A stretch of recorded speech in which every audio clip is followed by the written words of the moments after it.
This YCN segment is brought to you by Mount Sunapee Resort. Fun for all seasons.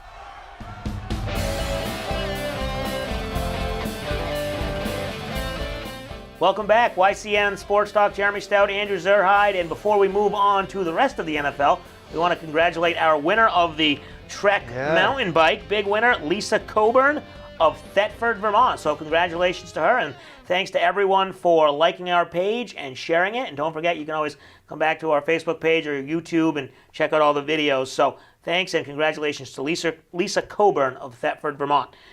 All right, Andrew, looking around the AFC, you talked Steelers. Clearly that matchup's the big one. Yep. But they had a tough matchup at home against the Packers Sunday Night Football. Won the game by 3, but a couple times they were trailing in that game. What do we make of this Packers team?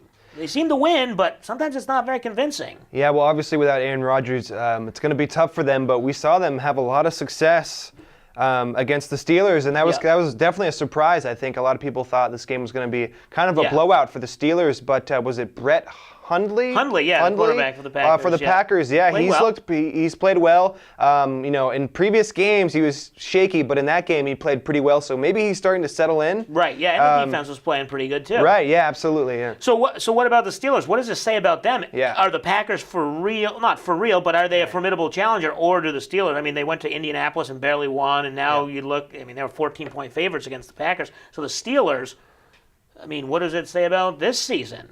Yeah, I mean, having a game like that against the Packers, like we said, without Aaron Rodgers, I mean, that definitely throws up some question marks. I mean, with the Steelers, did you see the interview Mike Tomlin had recently? Yeah. A lot of people are kind of talking about that. I mean, he was just saying how he's looking ahead to the Patriots matchup and not focusing week to week. And everyone's saying that's the difference between him and Belichick, where Belichick's so focused on every single game, not looking ahead at all. And now some people are saying Mike Tomlin might be kind of a weakness of the team. I don't know. I think he's a solid head coach. Definitely. Yeah, I think he's a good coach. I definitely think he has some questionable in-game decisions, and he's not. But once again, we're spoiled here in New England with the way Belichick does what he does. So I don't think the Steelers are in trouble. But it seems like every week they play to the level of their competition, and. There's some blowouts. They blew out Tennessee the week before on Thursday night, but then they go back and they sandwich a Colts close win and a Packers close win around a Tennessee blowout. So we don't know what to expect. What about another team we haven't figured out all year, Kansas City Chiefs? We were just talking about them. Coming into Gillette Stadium, completely blowing the doors off the Patriots week 1, and now, I mean, they can't even get a win at home against the Bills. Yeah, the Chiefs, I mean, I'm not really sure what happened with the team. I know they had a couple of injuries early on, but I think for the most part, they've been relatively healthy. I think Alex Smith, people were talking about him as the MVP at the beginning of the year, kind of the first quarter of the year, and now he's kind of just a mediocre quarterback. I don't really know what happened. I mean, they were so solid. Would they start out 5-0? Yeah, I think they were 5-0, maybe one of the last undefeated teams. Yeah, and then since then they've lost like six in a row. Yeah. I mean, they've been pretty bad. They lost to the Giants. Right. I mean, that was on the road. Yeah, losing to the Giants. But then they come back home and they lose to the Bills at home. So it's kind of an interesting.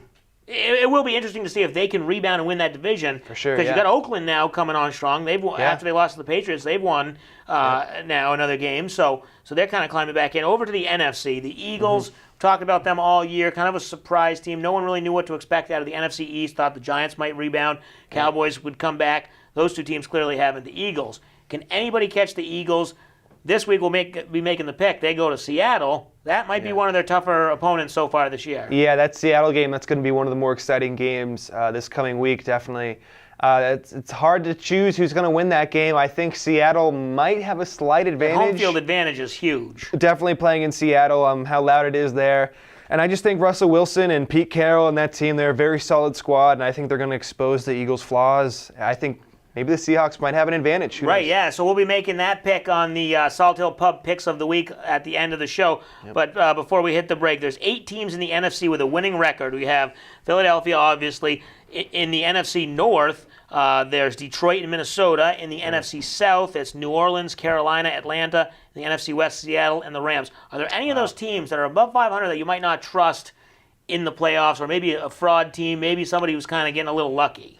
Yeah, I think maybe the Rams have been a little lucky. I think Todd Gurley has been one of the better backs in the league this year. But Jared Goff, I think he's been a little maybe above what he normally would be. Right. I think he's playing a little better than he probably what his skill. Right. Yeah. So I think the Rams will probably come down to earth a little bit more, definitely. Yeah, and I think maybe the Detroit Lions. I was a buyer in the Detroit Lions at the beginning of this season, but then after some of their games, they've kind of fallen off a little bit. They're still above 500, and they're chasing the Vikings, but I think they might be a little bit of a phony team. So we'll see what happens. And don't forget, we'll make our Salt Hill Pub picks of the week at the end of the show. We'll take a break. When we come back, we'll talk some basketball. Celtics winning streak has ended, but they continue to lead the Eastern Conference with the Cavaliers now close on their heels. You're watching YCN Sports Talk.